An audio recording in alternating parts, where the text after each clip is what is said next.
Really good. That's good. That's good. How is it down there in the northern New South Wales? How are you handling the lockdown? Good? Yeah, no, we just come out today, so we're limited. I think the bubble sort of goes so I can go across the border. As of now, really just going to make a border post, but it really doesn't affect me that much, the locking, because I live on 15 acres, and I've got plenty of room to move here, and I've got a lot of work to do around here. So yeah, it's good.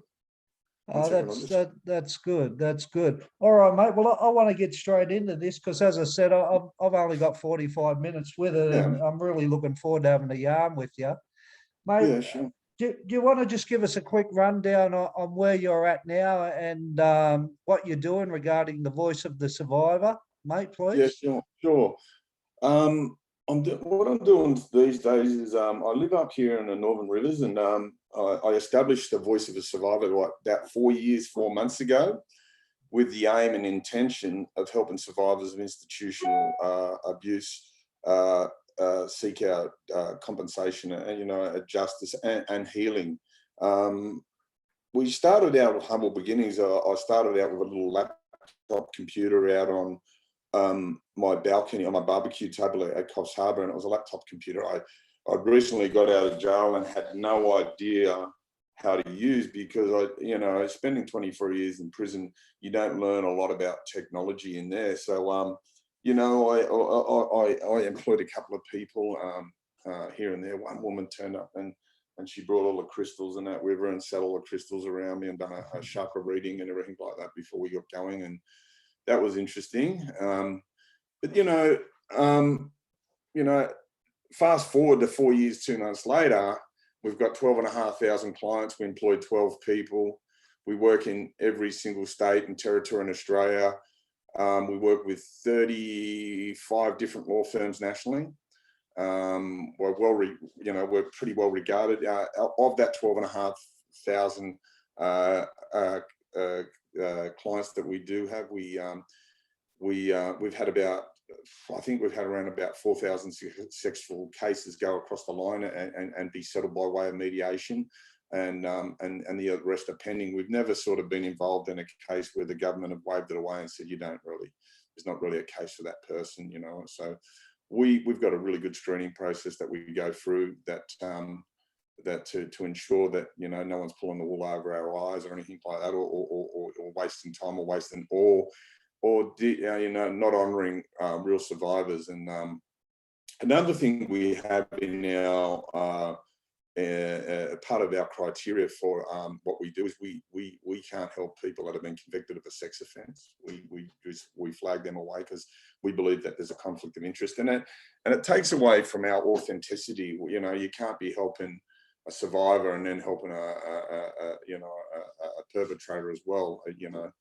And in that statistic, you talk to psychologists and university people, and they'd say 75% of abusers were abused themselves. Well, I think we can contest that statistic with what we've got alone. And the funny thing about that, a lot of universities are interested in our data, but I don't think we need to be sort of sharing that with them. I think this is a real personal journey for a lot of people, and I don't think it's sort of some sort of lab exercise where you can use their data and sort of dispel myths and that sort of stuff. The fact of the matter, these people were abused and they've lived a pretty tough life, and what we try to do is try to honour them. It's the most rewarding thing I've ever done in my life. I've been an abuse survivor. I went to Darrick at the age of 14 years old, like a good self, and as you know, the abuse there was prolific. It was the subject of a 60-minute story, and me being, as being described later in a report that I received when I was going through my old process was, I was a blonde-headed, surfy-looking kid with a meek sort of a nature that would have been, a prime candidate to be sexually abused. And I went to Darrick.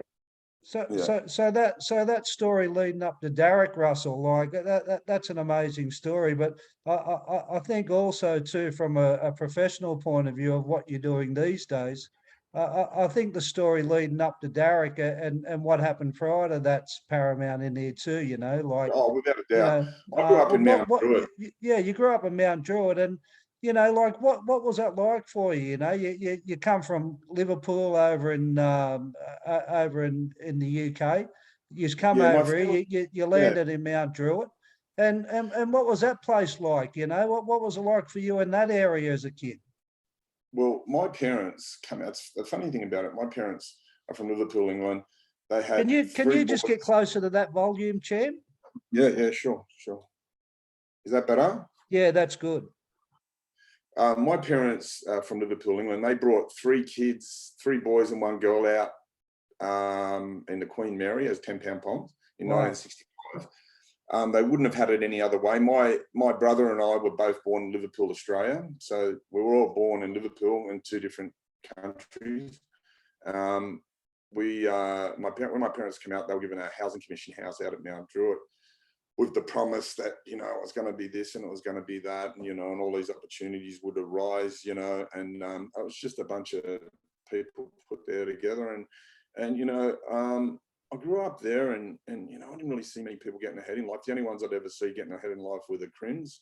You know, they'd be the ones driving the hotted up SLR 5000s and GR XU1s and 09X. And, you know what I mean? And that was impressive. You'd see these blokes come home from prison and they were treated like return war heroes, you know. It was sort of, you know, they'd done their time, they were rock solid. And, you know, you'd even see blokes pushing their daughters and pointing out, saying, hey, there, Cheryl, that's the type of girl, that's the type of bloke you marry, you know, you'll have a great life with him. You might be visiting him for a while, but when you get out, you'll have a good TV and a good fridge. And, you know, and that was that. And you know, the people there were rock solid, you know. You ever got in trouble, they were the first people to harbour you and look after you. And you know, and I was no different. You know, I was impressed by the car stealing, and I just wanted to have a go at that because that looked fun, you know. Being up at the bus stop at 6 o'clock in the morning in the middle of winter, going to work in some factory job, sort of at that stage didn't look appealing to me. And coming home in the dark and you know, and barely getting by, it didn't look appealing to me. And you know, and I just wanted something a bit different in my life. You know, I wanted some excitement, and that didn't look too exciting for me. So, you know, I started stealing cars, and in the case, you know, back then, you got into trouble. They never fired. You know, there was none of these diversion programs or anything like that. It was either, you know, you got a warning once, and then the next time you got locked up. And in the first case, I was joyriding in a car with a couple of older blokes and everything, and I got pinched in that. In the second time, I'd taken a couple of Serapaks and got in a car chase in Parramatta you know, and crashed it. And then, you know, I got away, and then the coppers had been to my house because the co-accused had dropped me. But and did you go to Derek for that, Russell? Was that the yeah, first time you got sloughed up?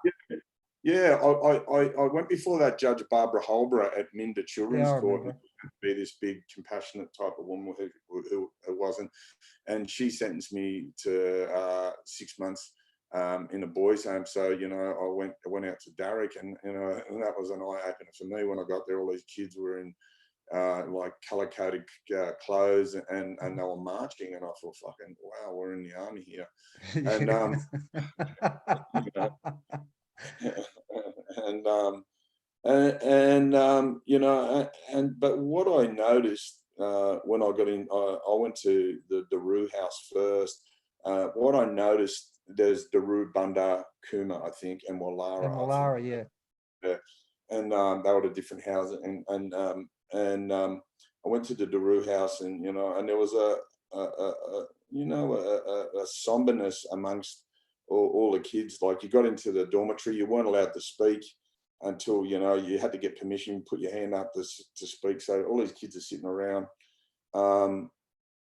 in socks, and they're really highly polished polished floorboards, and they insisted on you keep the socks on. So if you got into a fight, you're going to slip over. And, yeah, and I noticed that, and I said, "Don't take your socks off; you'll get bashed for that." And you know, and it was a dormitory situation where you went into all these different sections, a privileged section, and you started from sort of one section, sixth section. You made your way up to one section. One section was the privileged section, and so my first night there, you know, I sort of witnessed a bit of stuff there that I thought, wow, that sort of was really disturbing for me. I've seen officers getting kids out of their beds and taking them into what's called the ablutions blocks, which consist of some showers and some toilets and some urinals and some hand basins and that sort of stuff. And, you know, so I made the assumption of what was, and I worked out really quick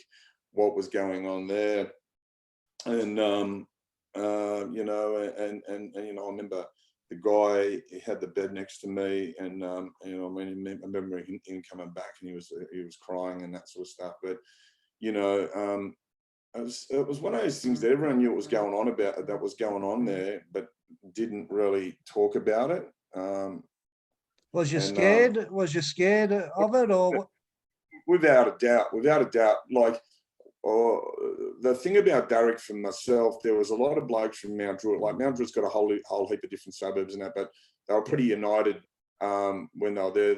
You know, the Koori stuck together. The kids like from your way, Balmain and the inner city, they all stuck together. The boys from Mount Druitt sort of stuck together. But it was yeah, it was like, you know, the abuse itself was sort of unspoken about, but you knew it was part of the rite of passage sort of thing that was going to happen, and eventually happened to me. And you know, and it really changed me as a young sort of adventurous sort of kid, you know. In what way did it change you, mate? I went from being a happy-go-lucky kid to this kid with this really big void inside of me that, you know, still today is sort of, it pops up, and you know, and that void I later found could be filled with, you know, drugs of the numbing kind, to sort of, because you're left with a whole heap of guilt and shame and embarrassment and that sort of thing. And it's a really horrible thing to live with, you know. It was really horrible thing to live with. But so, you know, and I eventually got out of Darrick. Like, look, even at Darrick, it was the kids they sort of mailed you not to talk about it, not to talk about it, and you know, because the abuse would only get worse. And yeah, and you know, I sort of took the mail on that, not to sort of talk about it. And eventually, look, I actually at one stage ran away from Darrick, and I went home because, you know, I wanted to stop, and it was really hard to sort of, and more so embarrassing to sort of tell your parents about what was sort of going on. But by the time I got home, because Mount Druitt ain't far from Darrick, you know, I could run it in half an hour, 40 minutes. They said, well, look, if Russell hands himself in and brings himself, we're not going to get the police involved, and we're not going to get him charged or anything like that. So my parents, thinking, you know, they were doing the right thing, said, all right, well, look, we'll drive you back there. And you know, and I was just too embarrassed to sort of mention it to them. And so I didn't do that. And So you went back to Darrick, or did you get arrested? No, I went back to Darrick. And on your own accord? Yeah, my parents drove me back there. Okay. And back then they had a thing called the boob, and the boob was like a segregation cell for punishment. And so near the toilet block. Yeah. So in the middle of winter out that way, it gets extremely cold, and so they put you in the boob, they strip you off all your clothes, and you get a good flogging, and you know, obviously the abuse continues, you know. So, you know, I'd done around about 4 months, and I was released from Darrick back to Mount Druitt. But what I learned in Darrick was, you know, how to steal Porsches, because because the inner city kids were sort of way more advanced. We've sort of, they were breaking into sports stores and stealing Porsches and stuff like that. So the inner city kids were way more advanced, and so I learned how to use a thing what's called a slide hammer, which it's a dent puller. It pulls out dents. It's a panel beating tool, but can knock the ignition barrel out of a Porsche in 10 seconds, and you could steal a fucking Porsche. Like, these kids had it down to a fine. They could knock off a 911 twin turbo Porsche in 30 seconds and be gone with it. So I learned that. I got a good understanding of how to do that. And it was, I often refer to Derek as the College of Knowledge, and many of those. So your identity, mate, was created from that. Like, being in hot cars, as you say, wearing the good clothes, being somebody, looking up to the so-called gangsters, the hard people in the area. Like, your identity was formatted around that kind of perception and that kind of drive to what you were living. So with that identity, what was that an identity that you enjoyed living, or was that an identity where you were stuck between two worlds? Was there another side of Russell Manser who was going, nah, this isn't right, this is wrong, I'm not happy with this, I don't enjoy it, or did you know no better? Look, it became a facade to it. Yeah. It just became a facade, like, because what was really underneath it, really from the abuse, was a kid that was in a world of pain, a world of confusion, and feeling all of these emotions that, like, shame and embarrassment and everything like that. So I was trying to create this facade that I had it all together. I was, I'm trying to look at, like, I was that guy that used to walk past my house that had just got out of jail and all the good clobber and everything like that. Looking back, and it's mostly went through exactly what I went through, because I was aware later on aware that they'd been through Derek. So I was creating that facade, and that I got together. Look, in them sort of places, like Derek and Tamworth and all these other really bad places, that you weren't taught a lot about empathy and compassion and why, or any form of rehabilitation. Like, their form of rehabilitation was just sexually abusing you, bashing the shit out of you. All that for me was desensitization, you know what I mean? And, because I think a coping mechanism for me from an early point was, okay, I'm feeling this guilt, shame, and all these horrible feelings. I just done everything I could not to feel it, you know what I mean? Exactly. And that's why I become highly desensitized, and I sort of put it aside, like I pushed it out and pretended it didn't happen. And it was really hard, because you hide behind it, and then you're at home, and your nightmares kick off, and because the abuse takes part. And I still suffer from it today. I formed really bad sleep patterns, and because of the abuse, you're always on alert. And so what happened from Derek was, I eventually, about 16 years old by this stage, eventually got pinched for stealing a Porsche from Whale Beach. And I think it was, like, at the time there was a bloke from your way called Scotty Simpson, who was the Turbo Kid, and he was pulling out front of Balmain Police Station. He'd break out of the boys' home, steal a Porsche, pull out front of, bip the horn, and he become an urban legend. You know what I mean? It was all through the papers about this kid from Mount Penang boys' home egging the police on and everything. So we got out. Me and a bloke that I met in Derek Boys' home, we stole a Porsche from Whale Beach, got in a car chase, and we're driving up French's Forest Road, and the sunroof, I remember he opened the sunroof, and there's this big light. It was the first time they actually brought helicopters in to catch Scott Simpson, rest his soul. And fucking my mate looked at me and goes, fuck, there's a helicopter above us, and we're fucking shitting ourselves. And we tried going across they tried blocking us in over the Spit Bridge. The Spit Bridge is a bridge that comes up, they can open it up and block you in.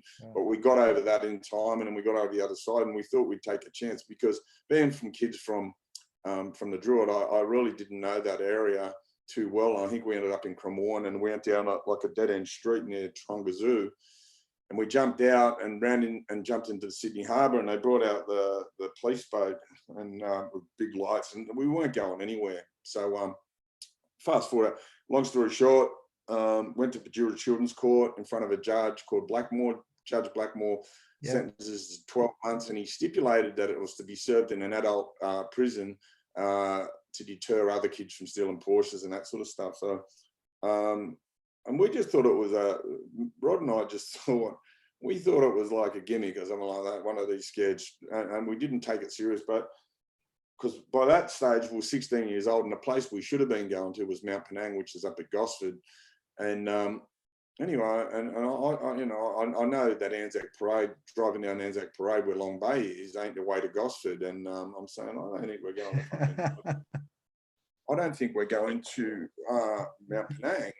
And then we got to the gates of the Central Industrial Prison, which would have been in 1984, I think. 1984 would have been one of the toughest jails in Australia, you know. And so we got to the gates there, and we got out the screws, and you know, screws were sort of making some sexually suggestive stuff, like the boys are going to have fun with you and all that. And I was thinking, fuck, I've heard all this before. And then done a strip search, and you know, and I was thinking, fucking, I don't know, I think we're staying here, you know. And anyway, so they give us some backpacks, and they put us in the worst place they could have put us in. They put us in a protection wing, called one wing, where some of the worst pedophiles in Australia were being housed for their own protection. And you know, I think if they would have put us in a mainstream unit, we would have been a lot safer. So they put us in there, and in my case, when you get to a cell, you see there's cell cards at the front of the cell, and it'll go the person's name and the sentence they're serving. And in the case of mine, it was like this bloke's name, and one was doing 20 years and one was doing 12 years.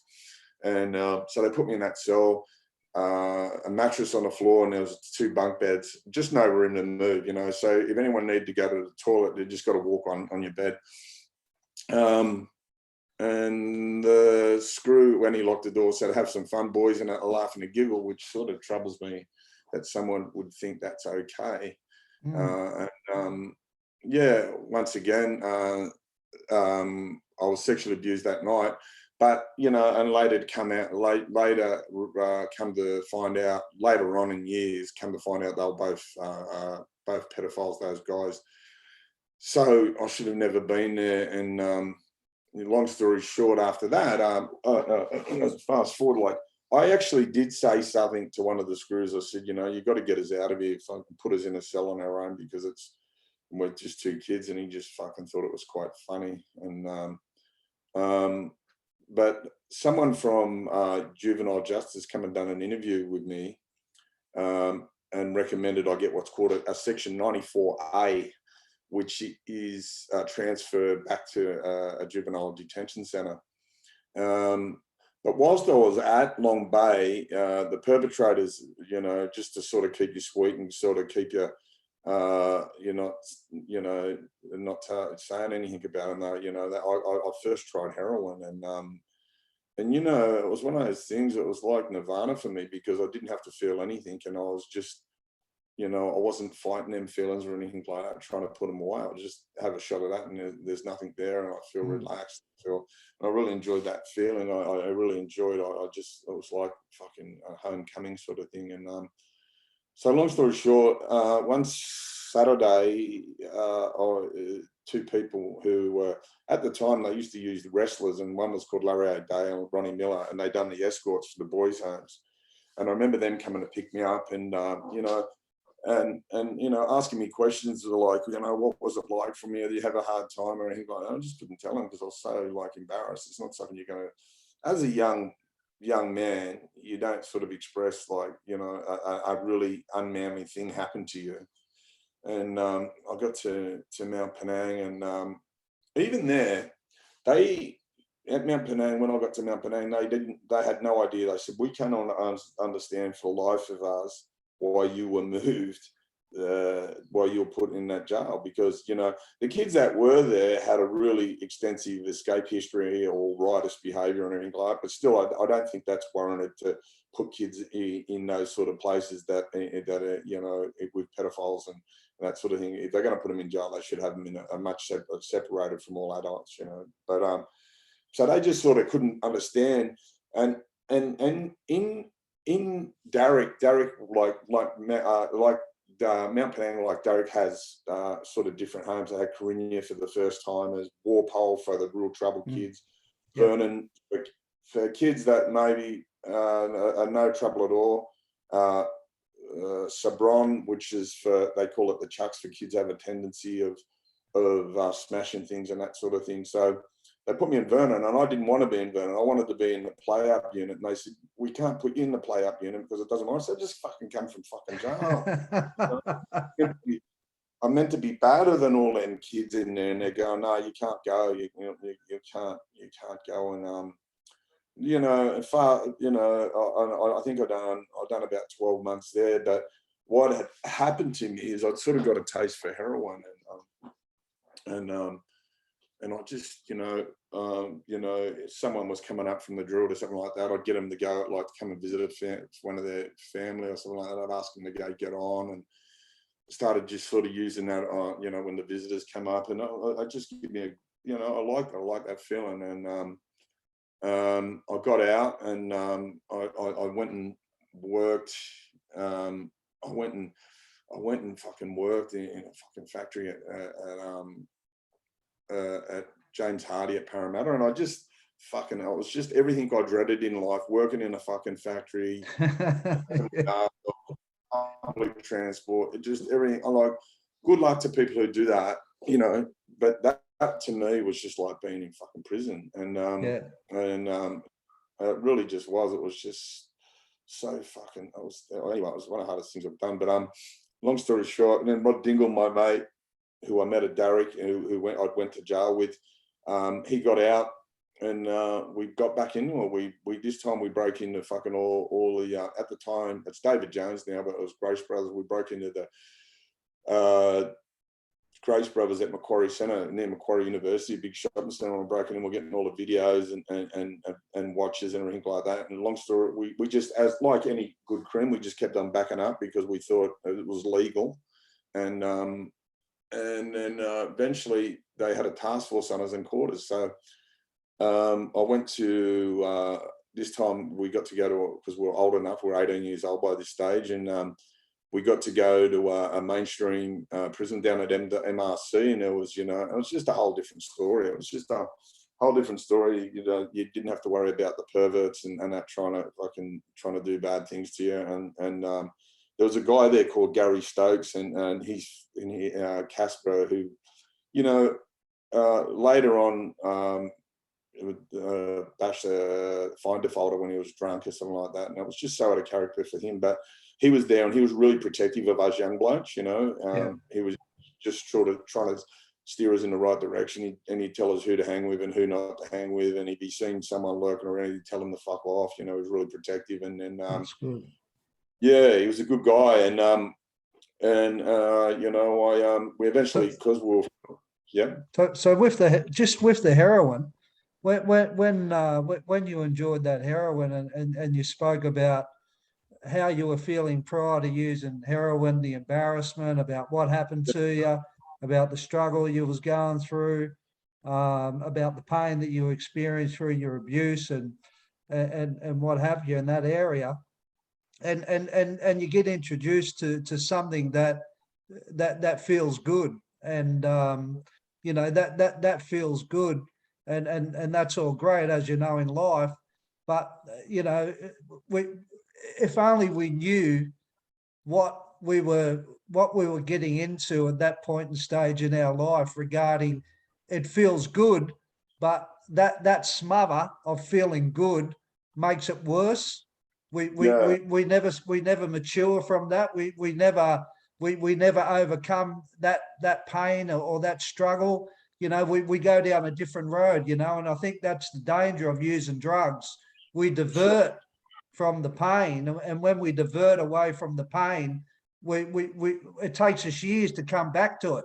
And as you say, you know, you got to confront it somewhere. Have you found that in your life, or did you come to any points like that?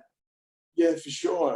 It did. It stunted my emotional growth. That's what it did. It really stunted my emotional growth with the benefit of hindsight and what I've done now, the work I've done now. Because although Yeah, fast forward it, you know, I in prison, I'm fascinated about being a bank robber. yep. I become a bank robber. I escape from prison, and then I'm in jail. I get pinched in jail in the Northern Territory, and I'm in an isolation unit for 9 months. And that's pretty. You know, there's no heroin in an isolation unit. There's no escaping, and the only thing that's keeping you company is all these feelings and emotions and that sort of thing. And it's hard because you got to fucking. That's where you got to pull a shovel out, pick and shovel out, and start doing the fucking work. You know, and that's what I did. And you know, but what comes with that is a lot of ownership. You know what I mean? Identifying what that emotion is, identifying what it's actually doing to you, and identifying fucking what you can do about it, and what you can control with it. You know. And you know, I spent fucking 9 months in there. I was fucking, mate. Them screws up in the Northern Territory, mate. They've got a point to prove. Like especially if you come from the eastern states, and they like to do it with violence, and they want to test themselves because I don't know. They just want to punch them all the time, and I was doing it.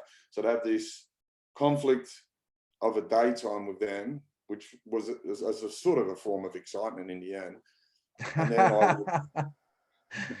and then I'd have to, you know, and I'd sort of have to sit with myself for many hours after it. Like when I look back on it, the confrontations with the screws was really a form of escapism in itself. You know what I mean? It was a bit of excitement, fucking a punch on, maybe win, maybe lose, fucking, and then it was sort of a form of escapism.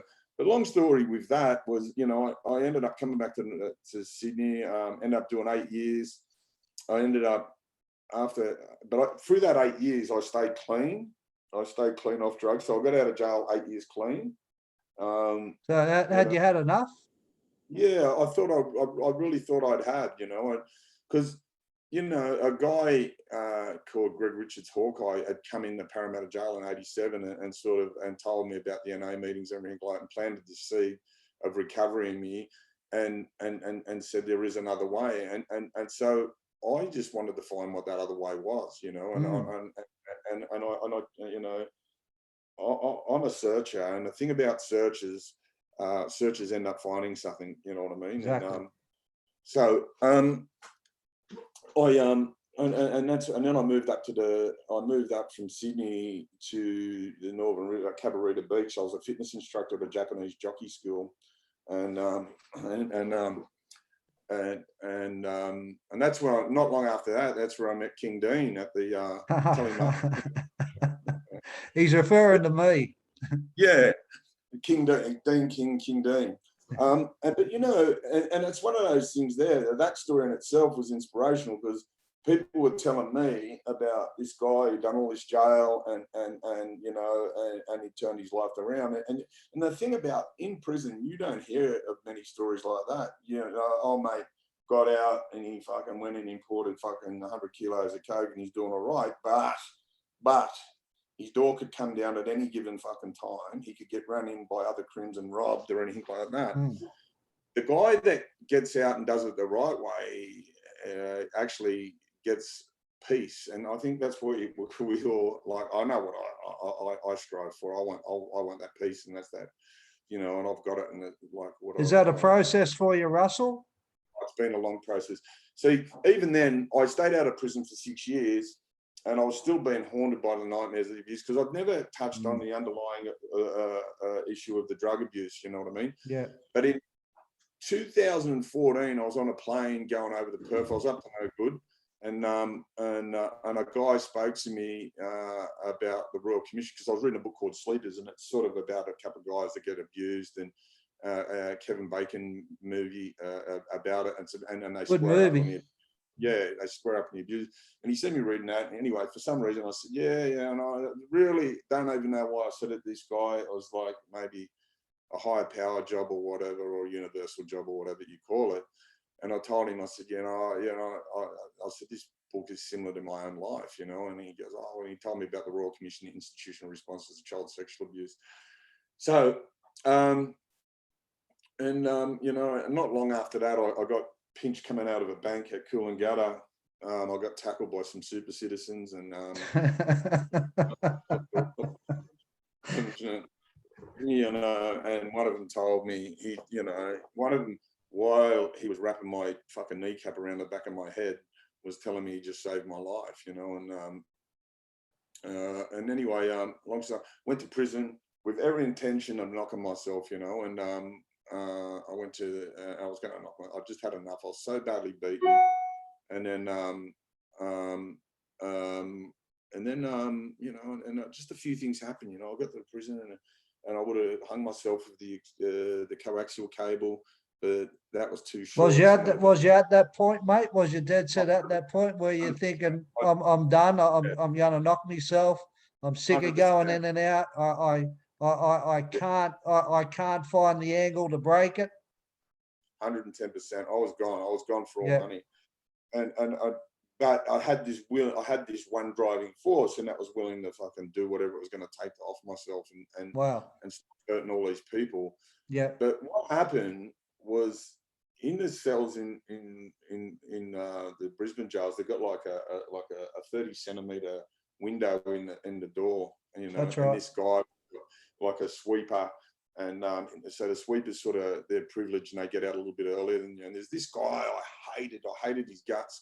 And he came up to me and he goes, I know you and I have never seen eye to eye. He said, but here's a shot, and he said, I'll make it feel better. And I just looked at him and just fucking leaned on the window. I said, no matter how fucking shit house I was feeling, I said, I could never take a fucking thing off you. I said, you just get going. I said, I could never. I suspected that guy being a sex offender, and it later turned out he was, and because he had all those sort of characteristics of a sex offender. Yeah. And I think he preyed on the young blokes and that a bit too. So I couldn't take it. Anyway, eventually I got out of the cell, walked down, and there's a young bloke, he's got all these books out and he's studying. And I said, what are you studying? And he said, I'm studying to be a psychologist. He said, remember years ago you gave me that advice to do this? He said, I took your advice, maybe you should take your own. And, and that sort of give me the fact of the matter that I still had, some principles, not to fucking take anything off someone I don't like. Yeah. The fact that I've given someone some advice that had possibly changed their lives. Wow. It sort of lit a fire in me a little bit, to something about me to like myself. And sort of, by that afternoon, my mate, who was a lawyer, had come out and visited me and said, because I was horrified I was going to get about 10 years. He said, mate, worst case scenario, you'll do about 4 years. And I went to education, got a plan to sort of do some basic maths and English and sort of do some things. And then I kept on seeing this thing on, I watched 7:30, ABC's 7:30 report. It kept on coming about this Royal Commission, And then I seen the thing on Pell and I thought, fuck, they must be fair income if they're going to go after him, because he's been a protected species for a long time, So I wrote him a letter and I just outlining a bit about my own stuff. And, and about 3 weeks later, they called me out and I went, fuck. And they said, we're from the Royal Commission. Because I really didn't believe that they'd be interested in me. I really just, I thought, no, they don't give a fuck about it. I'm just a kid from Druitt that stole a few cars, got abused.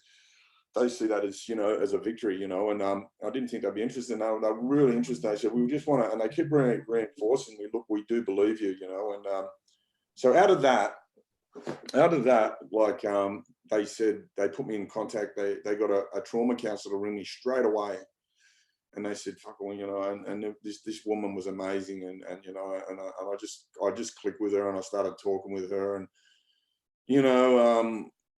long story short, I sort of, and I became an ambassador, I was in prison and I was sort of forced to when you're in a prison yard, there's like two phones on the wall and there's 50 blokes in the yard. So everyone knows what you're talking about on the phone, Yeah. So I had to sort of come out and say to the bloke, I called a yard meeting. I said, this is what's fucking happened. I'm talking to the Royal Commission about the abuse. I'm not talking to coppers about anything or anything. I'm not telling on people. I'm just talking about my stuff, not your stuff. You got nothing to worry about. And then all these guys, you know, started coming forward to me and telling me about how do we go about it. Yeah. And how do we go about it? And so, you know, and I just help guys.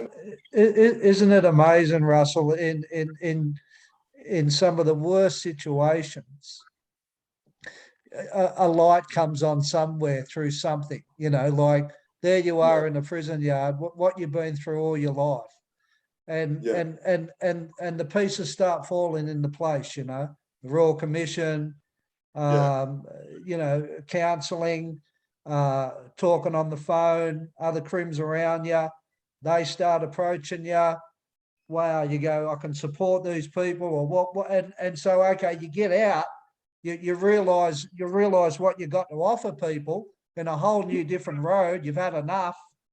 And so you get out, what happens? Oh, look, I got out. I eventually got out, but I didn't. I wanted to take the hard way.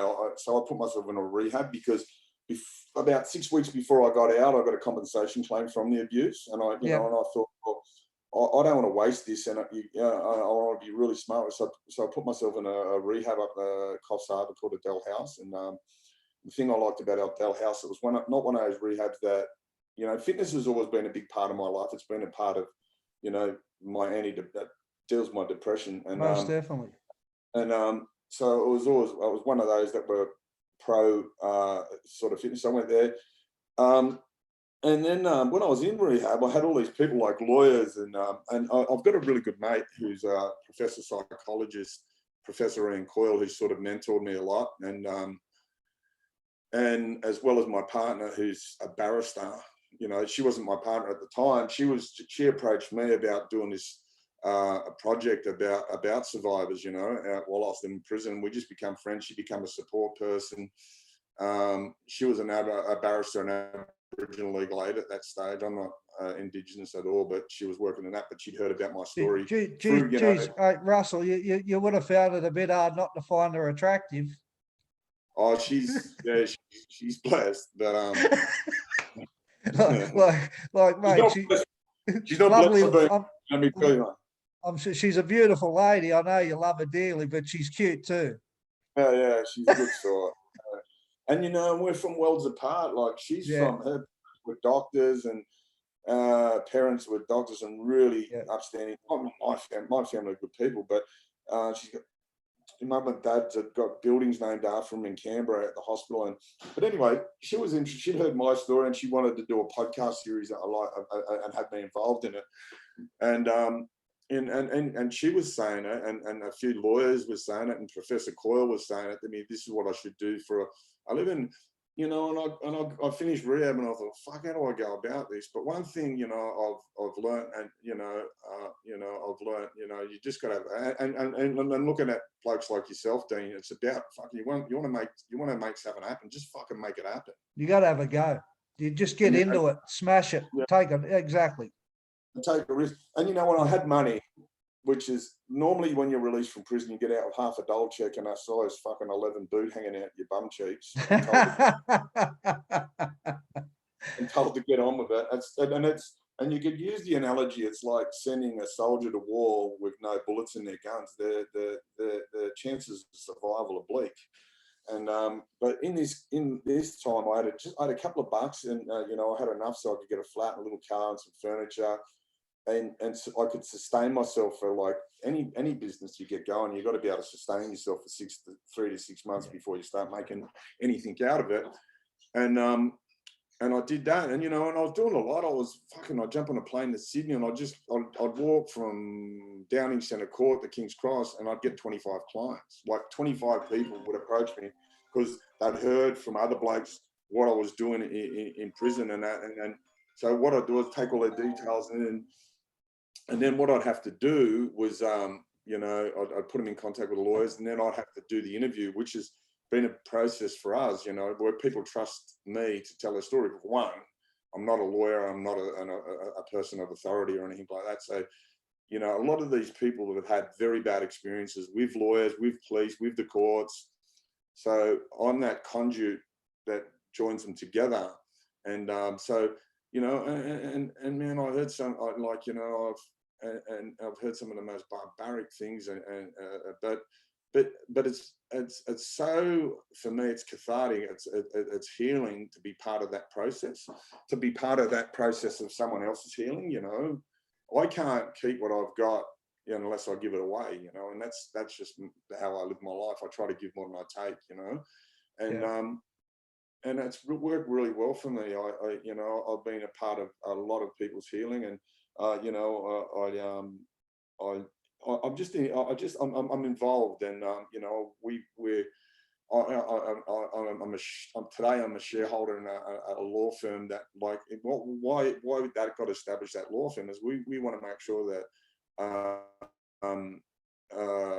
survivors are getting a fair deal, and they're just not a commodity, you know. And some of these cases we can take on, and a lot of them we can't. But I just delight, you know. I get so much joy out of just helping people, and I get a lot of feedback, and you know, I'm doing a book. I met John Killick, the bloke who escaped from prison from Silverwater, who in a helicopter. I met him in prison, and you know, for a really good little bloke called Danny Landini, and you're just about to release a book too, Russell. Yeah, November. Yeah. Congratulations, mate. Yeah, thank you, mate. Thank you. I appreciate it.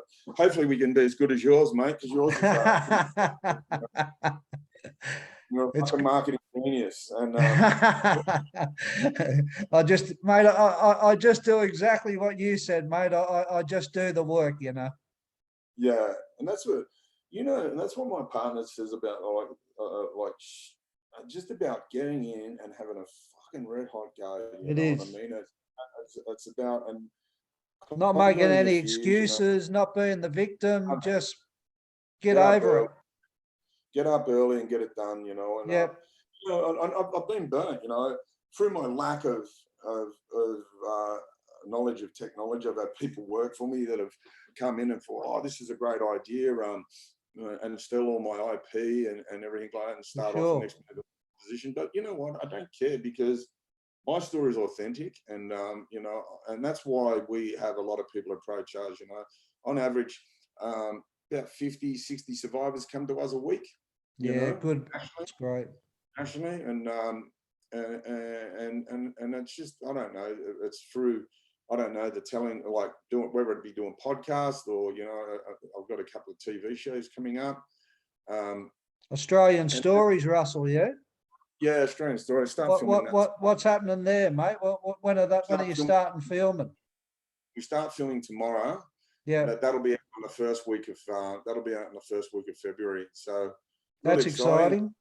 Yeah, it is. And they're really good people, man. And they're just, you know, for me too, you know, and this is another thing I like to talk about. And it's, you know, I guess, you know, people can say, oh, you know, well, you know, you created a lot of trauma in other people's lives through robbing banks and all that sort of stuff.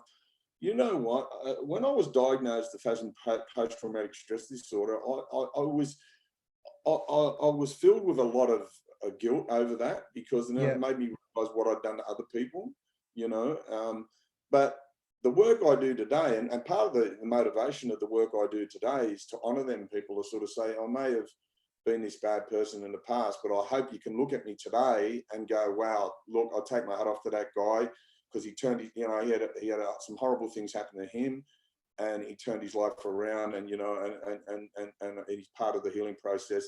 And hopefully we can sort of nip it in the bud, and that doesn't become intergenerational. Like, you know, we sort of cut that generational gap out, and people don't pass this trauma on, because, you know, a lot of these people that are deemed as bad people in society that are sitting in prisons and that at the moment, with the right treatment, they can be another Russell Manser or Dean King. You know what I mean? But it's, you know, you know, I think sitting these people in and keeping them, I don't know, in a traumatic environment, it's not going to cure the trauma. You know, well, the best role models, mate, are the ones that are walking the walk. You know, even if you if you aren't intentionally helping people, just by what you do shows, you know. As you said, mate, like most people unfortunately live in those environments. They're looking up to people getting out there and, you know, bringing in hundreds of kilo of coke or smack or armed robbers. There's not too many, mate, that can break the cycle and go into mainstream and make something of their life and really change their attitude, mate, like you have, you know, and you've taken stock of yourself. And as far as you know, the price you've paid for your guilt, mate, that's paid, Russell. Yeah, that's paid by Yeah. your effort, you know. Oh, well, look, you know, and recently I've been just look. A couple of things happened. COVID. I finally finished parole in August last year, and I had every intention. Congratulations. I wanted to go overseas. COVID Yep. come in. I could get a passport. COVID come in. Can't go nowhere. And now I had an invite by New South Wales Corrective Services to go in to the prisons there and start doing some mentoring. But you know, COVID come in. You can't get into the prisons, but once this sort of clears up, I love that sort of stuff. I love to go in and tell my story, and you know what I mean. I love to go in and tell my story. And I was over in Perth, the boxing just a few months ago, and I got asked to talk to these mining executives, and I was telling them about my story, and one of them pulled aside and said, "Man, we got to do some work with you. We got to." Because they want to put in a program where they go in and they train people up, train prisoners up to give them qualifications to work in the mines, and then get them jobs in the mines, in particular in Western Australia. And he said, "We want you to be part of our mentoring program to go over that." Man, that's so cool, because you know, you give, you know, because there's a lot involved. They've got a lot of funding, so if someone identifies as having drug problems, they get them into rehab and that sort of stuff. And that's what, you know, because you know, for me, prison, there wasn't, you know, sewing up body bags or Woolworths aprons on a sewing machine wasn't. I didn't have a problem with sewing. I had a problem with living, and you know, and that weren't rehabilitation for me, sitting on there sewing up body bags in Lithgow prison. But so you know, that's the thing, is trying to get these people some, I know, some treatment, some skills, and hopefully help and change their lives. You know, it's really important. It's really important, President. I want to be a big part of it. You know, I just, because I look, the stats are there. The prison system ain't working. You know, I mean, we got to try something. You know, I look at, you know, I'm really big on this. I look at places like Iceland. They've got like a less than 10% recidivism rate, return to prison rate, and Australia is in the 65%. So, but we have a tendency of following something like the American system and of punishment and retribution and all that sort of stuff. It doesn't work.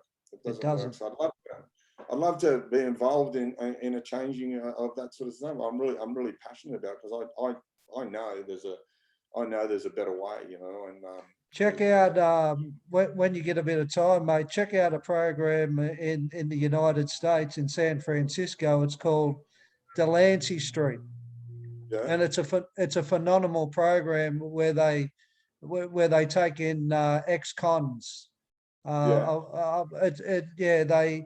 They've got their own industries. They turn over about 40 million US a year. They've got a massive complex on the Embarcadero in San Francisco, like a big shopping mall, 300-room hotel upstairs. Yeah, it's phenomenal, and it's definitely possible. But mate, I'm really appreciative of your time, Russ. And it's been a great yarn. And mate, yeah, let's follow it up for another yarn in the future, you know. And yeah, love talking to King Dean. Hey, mate. I love talking to my mate King Dean, and an inspirational little fella. Yeah, no, I appreciate that, mate, and I know you're a busy man, and I appreciate your time, and yeah, kudos to you, mate. You know, you've done really, really well in your life, and yeah, you deserve everything you got, my man. Thank you, my brother. You take care, right? Thanks for having me, Dean. All right, mate, not a problem, champ. You there, mate? Yeah. Yeah, thanks for that, bro. That was good. I hope I got it all, Russell, because I've only got 40 minutes. I've got to pay for to get extended time on here. Yeah, But if I haven't got it all, I'd like to have another meeting with you. There's a lot more we could go into, you know. Not a problem, man. Not a problem. Anytime. Yeah, I better get you a few. I better get you maybe Barry Hall, the AFL player. yeah, that'd be good. Better get you him. I'll better get you a few. Some inspirational. John will do one with you. John Kelly. I'd love that. Yeah, he'll do one with you. He's I'll just as they go, you know, I'll think of him. You know. Yeah. No, that's good. I've got to go and do some work.